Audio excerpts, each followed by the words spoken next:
Hello, this is Debra Cohen, and I'm so glad you're listening, whether it's live on YouTube. My handle live on YouTube is at Jewish Rock Music, or on IG, aka Instagram. The handle there is Debra Cohen Music, DOTCOM. And on LinkedIn, I also stream live there on my profile, Debra Cohen Music.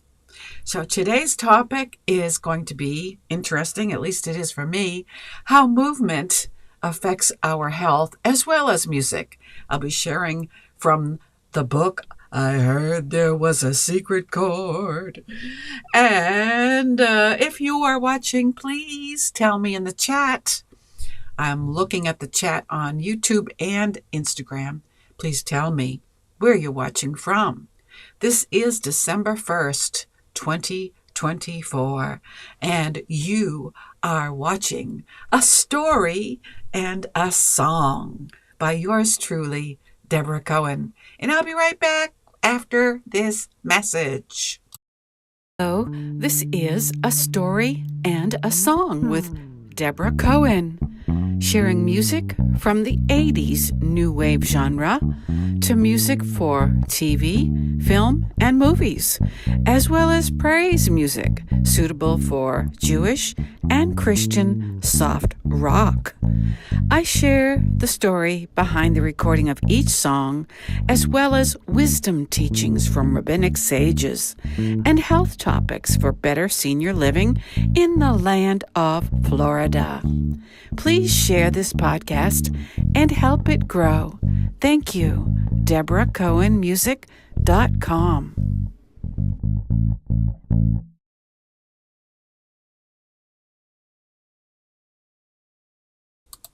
And this is Debra Cohen, and let's see, it's saying, yes, okay. And I just want to tell you, I just celebrated yesterday, November 30th, my 70th birthday. I mean, can I get an applause?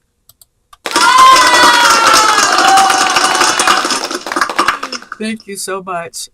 And, I found a secret in the Bible that tells me we can be, as women, beautiful as we age. Now, I haven't had a facelift yet. I want to look as young as Cher when I get to be in my 80s. But I'll take what I've got right now and try to keep the youthful, energetic look as long as I can. Part of how I stay youthful, of course, it begins in the mind. And also you're practicing emunah, your faith. Your faith walk has a lot to do with it, but also how you do your faith walk, meaning singing. It's all about singing, not only for the physiological benefits of breath work, but also building up your soul. Your soul needs food also. I'm not talking about soul food. I'm not talking about that kind of. I'm talking about prayers are what feed your soul. And that helps your visage because it shines through your face. Just like it did with Moshe Rabbeinu. We spent 40 days with Hashem on Mount Sinai, and he came down. His face shone so bright. They had to put a cover over his face. I mean, yeah, that's what I'm talking about. That's the kind of living I want to do. Yes, and I hope that you do too. So, also, I just want to say that this year, 2024, Christmas and Hanukkah are on the same days. But I also want to say, before I finish that statement, let me just say, I'd like you to check out my merch on my Amazon artist profile because there are gifts on my artist page, Debra Cohen Music. If you scroll down past my music, at the bottom, there's some merch there. Unfortunately, they don't have all 1,300 items that I have posted. So this QR code will get you there, if I can get my thumb out of it. If you want to get your QR reader out there, if you're on Amazon. If you don't like shopping Amazon, then no worries. You can go to Redbubble, and there's the QR code if you're watching for Redbubble. And there are things on there that you can get as gifts, which will also benefit me as an indie artist. So thank you for at least checking it out. And lastly, yes, I finished my birthday for number 70H, meaning 70. But also it's Rosh Chodesh Kislev, which started on sundown of my birthday, November 30th.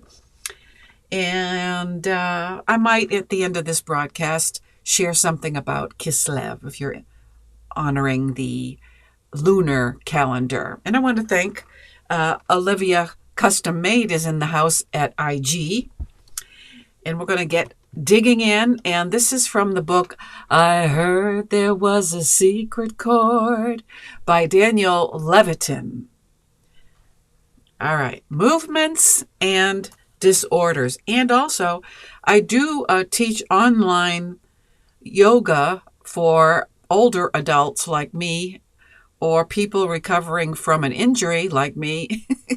And you can find that it's for size inclusive people like me. You know, in my day and age, they used to call it pleasingly plump. I never liked that word. I mean, but it's called in the fitness world size inclusive. So if you're one of these people like me that just totally, your body got fatter during COVID, let's just call it what it is.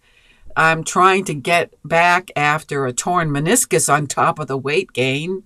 And who, if you're a fat chick like me, wants to go to a workout clinic or what do they call it, fitness center? And, you know, and you look like roly-poly. Yeah, Laura's in the house at YouTube, cuddly. And I mean, I'm not going to work out in front of all these, like, jocks. So go online at well.burnalong.com and look for the instructor, Debra Cohen. And you can see me in all my fatness, trying to motivate myself, which is why I teach these classes, because I'm not motivated, you know. But if I want to be able to move when I'm older and, you know, like not depend on a railing to get up off the toilet. Come on. Nobody talks about it, but it's the truth. I'm telling you, it's like a different world when you're a senior citizen. So anyway, Laura says, happy birthday and many more. Thank you, Laura. You're such a blessing to me. And so are you, Olivia. Okay, so let's talk about this. Movement disorders and neurological diseases were described by the Babylonians as long ago as the 2nd century BCE. And although they knew little about the brain, their descriptions are strikingly similar to what you'd read in a 21st century neurology textbook, as are the descriptions of motor system movement disorders that appear in the Bible. Whoa, can you believe that? I mean, I'm interested. I hope you are right now. In the story of young David slaying the giant Goliath in 1 Samuel 17, we learn that Goliath was, quote, ponderous and moved slowly, end quote. Check it out. You lose something, you miss something. If you don't read the Bible in Hebrew, then you miss all these little nuggets because, you know, something gets lost in the translation into English, even in the Bible, unfortunately. Here's an example. Did you know that Goliath was ponderous and moved slowly? Well, neurologic historians have concluded that his giantism, which is called acromegaly, I didn't know that. acromegaly, was likely the result of a rare, large, growth hormone secreting pituitary tumor. What? What? Well, let's read on. In its later stages, the disease causes weakness, numbness, and pain to the degree that Goliath might not have been able to dodge David's I'm getting tongue twisted because I'm so excited. It may not be able to dodge David's slingshot. There you have it. Huh? Okay. He may not even have seen it. Pituitary tumors cause tunnel vision due to their pressing on the optic nerve. In Kings, we're talking about the book of Kings, and then centuries later in Matthew, Mark, and John, aka the Gospels, there are over a dozen mentions of movement disorders and paralysis. Can you believe it? Now, I don't ascribe necessarily to the Brit Chadashah, but there's some information in there because it's recorded at the time of Jewish history. It was written by the Jews because we know the disciples were Jewish, and so was Jesus was a Jewish rabbi.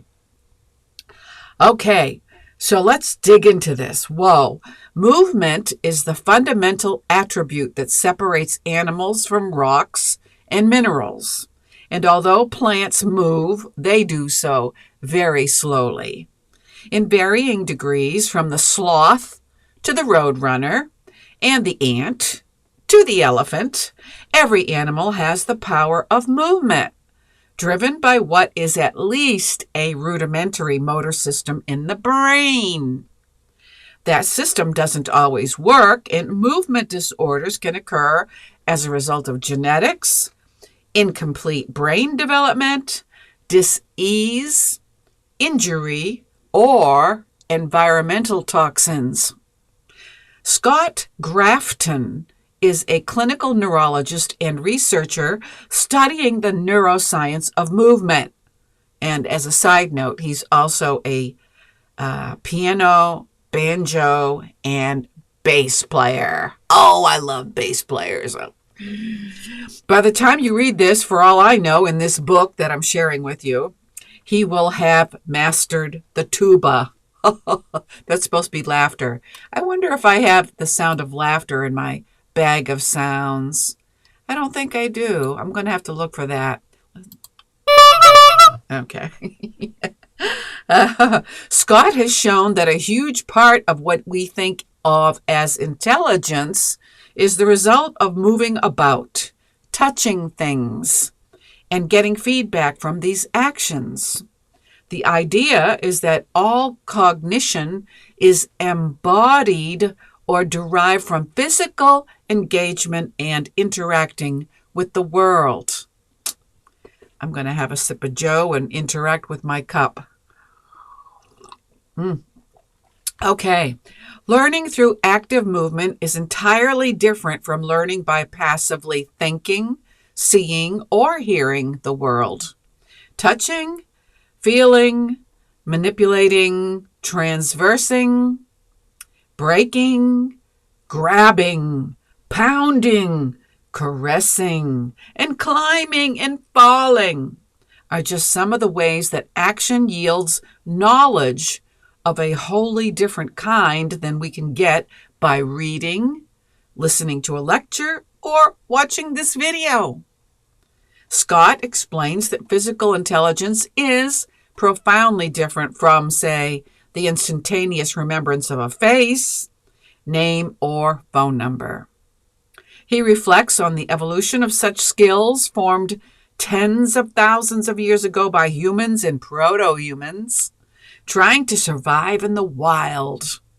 That world was physically challenging and complex, characterized by palpable tension arising from an inability to predict what might happen and few means for maintaining control.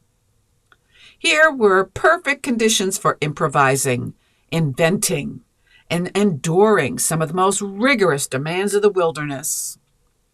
Although the wild is uncontrolled, physical intelligence provides the means to establish a sense of control. The mental capacities and neural circuits we use when we move and when we learn from that movement are, more than anything, different kinds of learning machines in the brain. What this means, practically speaking, is that if we don't regularly exercise, I hope my husband is watching right now. Let me say that again, dearie, in case you weren't paying attention. What this means, practically speaking, is that if we don't regularly exercise this capacity, not only will it weaken, but we will be weakening a large portion of our brains. All these different things we do with our bodies create cognitive reserve and bolster even non-movement capacities such as general memory and problem-solving skills. I mean, okay, so are you senior citizens that are listening to this? Sitting in your rocking chair, I mean, yeah, you're going to move your ankles a little bit or your feet, but you get to start moving your arms too, I'm afraid. Unless you want those, I'm going to say this, when I was, I don't know how old I was. Anyway, some of you might remember Lucille Ball, the Lucy and Desi show. And so one of her favorite sayings that I used to laugh at in the 4th grade, because my teacher's name was Mrs. Manning. And when she would we used to have like a chalkboard, like this was in the 60s. And she'd start, writing on the board, and us little 4th graders are sitting behind her in the classroom. And she'd start writing up a storm. Of course, I'm lefty, but she was righty. And I would just sit there and look at her like arms that were flapping. It looked like, I don't know if you've ever seen elephantitis. I mean, this is a terrible disease, but she had like such a big load of adipose tissue there that it flapped when I thought, oh, what is that? It wasn't pretty. I was like looking at it as a little child thinking, how come her arms look like that? But, I didn't dare ask. Anyway, so fast forwarding to Lucille Ball, she said one thing that she hopes when she gets older. This was when Lucille Ball was a young, voluptuous redhead. She said, I hope when I stop waving that my arm does. I'm thinking, yeah, I'm going to take that saying because I don't want to have those flappy things there. So anyway, believe me, they're there. I'm trying my best now that I've gotten out of the hospital from COVID to get myself back in shape. Thank you, Artist Maddock, for joining in Instagram. Okay. So movement, all these different things we do with our bodies create cognitive reserve and bolster even non-movement capacities, such as general memory and problem-solving skills. Simply moving and interacting with our environment strengthens the amygdala hippocampal circuit. Oh, say that fast 3 times. Amygdala hippocampal. Okay. Even for learning and memory that are not associated with movement, walk on a rough trail and your memory for names may get better. Wow. Can you believe it? I'm going to walk on a trail and see if I can remember these people that I've been in the congregation with for a year. I'm like, what's your name? And like especially like people at my age, I'm a senior citizen. They get so insulted. Like I've met them like once or twice and they get so insulted if I don't remember their names. I don't know how I was ever a public school teacher. I was able to remember all my students' names. But for some reason, I don't know if it has anything to do with turning 70, but I'm like, what was your name? No, I've met you twice. Anyway, so I'm going to go walk on a trail, and that's going to improve my memory. That's what we're reading here in this book. Okay. The new VR, or virtual realities technologies, offer adventures and challenges, but they have yet to replace real-world embodied experience. And the real Lisan is in the house. Hey, she's got, or I don't know if you're at Lisan or there, Alison, I don't know. Are you one of the models in the Fab Over 40 contest, or are you one of those people that sells votes for money? Yeah, Laura says it's a tongue twister. Yeah, but the reason I'm asking Alison is I just finished the Fab Over 40 beauty contest. I decided for my 70th birthday I was going to do something like monumentally absurd, like join a beauty contest for the first time in my life. I was invited by this email, so I joined, and I couldn't believe it. I got accepted. I'm like, oh my God. So then I had to like wear a different outfit and take buku pictures, and it was exhausting to do that. Because I'm a DIY indie artist author, meaning I do it yourself. I do it because the piggy bank is more empty than full. But so anyway, I placed in the semifinals. I placed in the top 15. The following week, I placed in the top 10. The following week, I placed in the top 5. And then I started feeling like God was drifting away from me. Now, if you're not a God person, you're going to not understand this. But there is a feeling when you are a prayer warrior or pray daily or, whatever, however you communicate with God, the creator of heaven and earth, you get used to his shalom, or her, if you want to use the Shekhinah. And so when you're close to God, it's such a feeling of peace, inner peace as well as external. And so after I placed in the top 5 for this beauty contest, I started feeling God's spirit, his presence pulling away from me. And I'm like, And I thought maybe that's just the mood I was in. So I waited another couple days, and that distance from God, he just made it real clear to me, this is not what I want you to do. So I withdrew. Anyway, so I was, this guy here, or girl, the Fab Over 40 on Instagram, you must be somebody that sells votes. Anyway, I dropped out. Okay, so let's get back to Scott's ideas here. They're echoed by Daniel Dennett, that for a robot or any other computer to be considered truly intelligent, to possess knowledge, it must interact with, manipulate, and experience its environment. This is not to say that quadriplegics and paralyzed people can't gain intelligence. It's just much more difficult. Far from a strictly physical limitation, then, movement disorders unfailingly affect our cognition. They affect our reasoning, our memory, and thought processes. So is that enough for you to get on the treadmill? Give me an amen in the chat if you're still with me. Indeed, it is known within senior living facilities. Now we're talking to my people. It is known within senior living facilities that the patients who move the least are at the greatest risk of cognitive decline. Amen, says Laura. Thank you. Come on, IG people. You have to give me some chat so I know you're still with me. Okay, movement disorders then don't just affect our locomotion. They affect our cognition. Older adults who find themselves slipping into cognitive decline and have a hip or knee replacement discover that they were not on the brink of dementia. They just weren't moving around enough to keep their brains sharp. Well, there you have it. If you are dealing with somebody with dementia, you need to get them moving off the chair. Take them for a walk. They just weren't moving around enough to keep their brains sharp.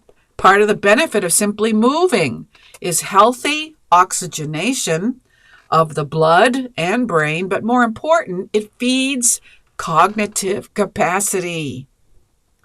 Of all the uses of music as medicine, none is more closely connected to biology than the treatment of movement disorders. And the Gray Lodge has joined me on IG.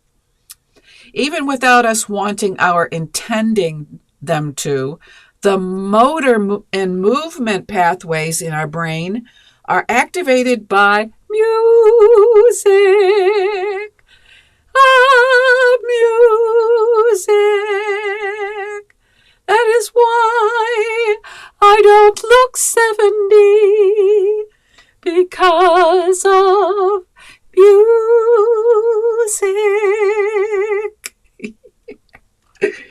Okay, all right, let's get back. Even without us wanting or intending to, the motor and movement pathways in our brain are activated by music.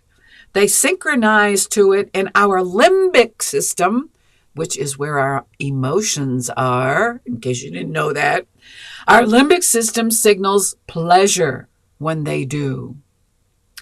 So that's why when you're singing, you feel better, right? Anybody like me as a teenager? I used to close my bedroom door and sing to Beatles records, and I'd have my little singing session, or at that time it was also Olivia Newton-John, and I'd have a little private singing session with my records and feel robust when I left the room until my mother once again assaulted me with her verbiage. Laura says the best music will keep up. I have cut off my screen. Will keep you young. You know it, Laura. You know it. Okay. 5 of the major movement disorders have been shown to be responsive to music therapy. Now, I'm going to list the diseases, and if you have one of these diseases, this is good news for you. Music therapy helps stuttering. So, Moshe Rabbeinu, if he had sung more or listened to music, he could have prevented his stuttering. Tourette syndrome, Huntington's disease, MS, aka multiple sclerosis, and Parkinson's disease. Research has been done to show that these named diseases respond positively to music. Okay. Oh, for 3 other major movement disorders, ALS, which is amyotrophic lateral sclerosis, or Lou Gehrig's disease, as well as focal dystonia and essential tremor,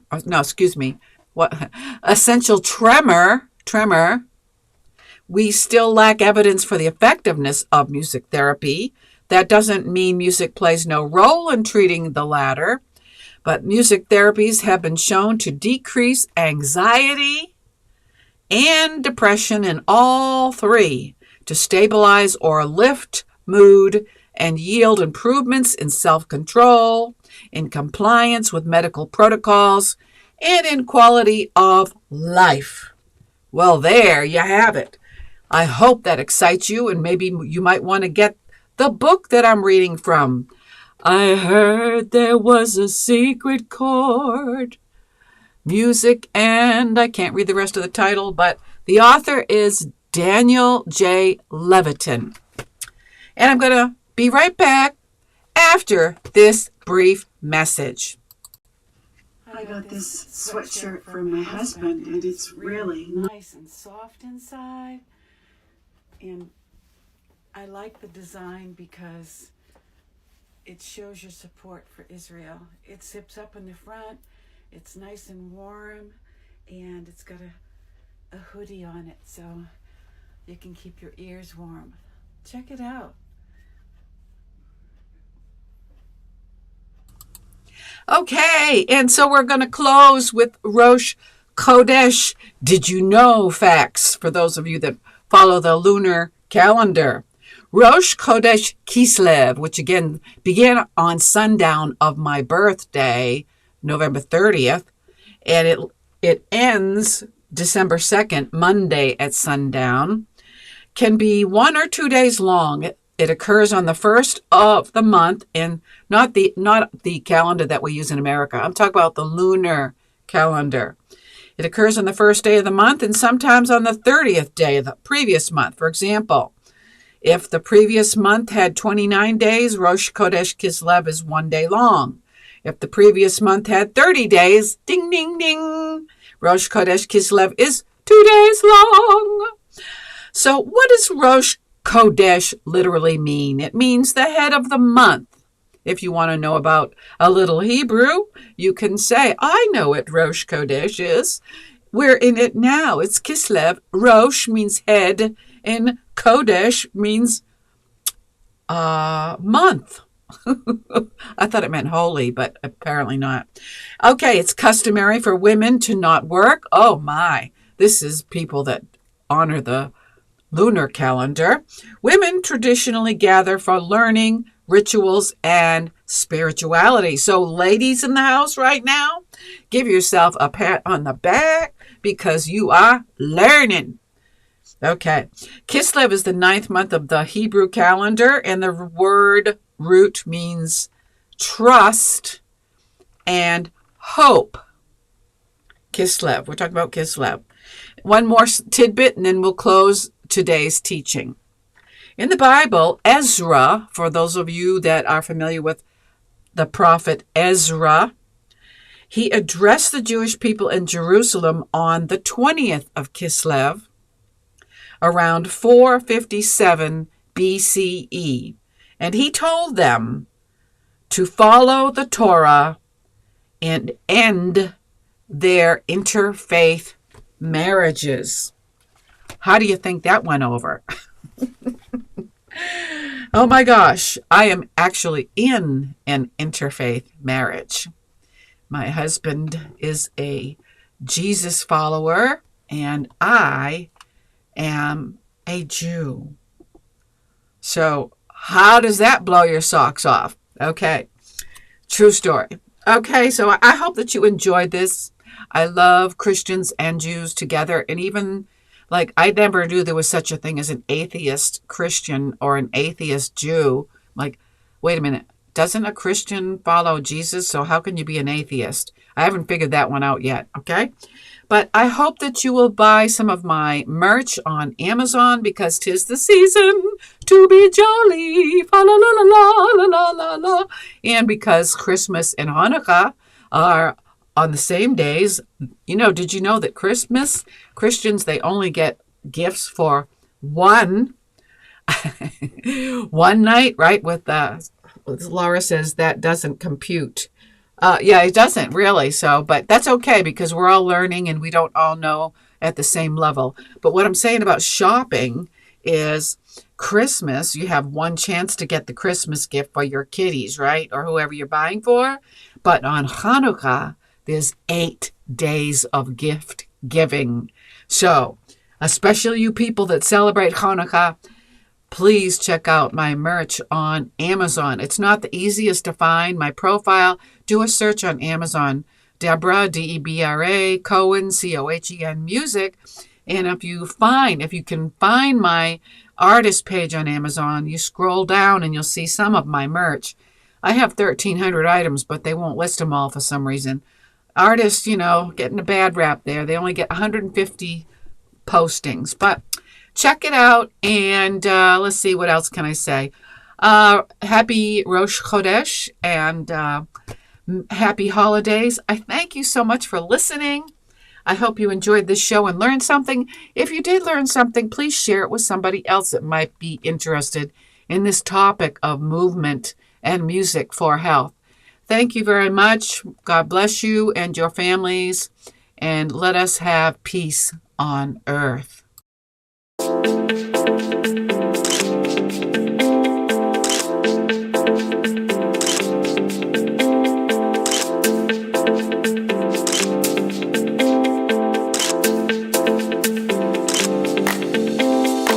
Share peace with these unique gifts, written in English, Hebrew, and Arabic.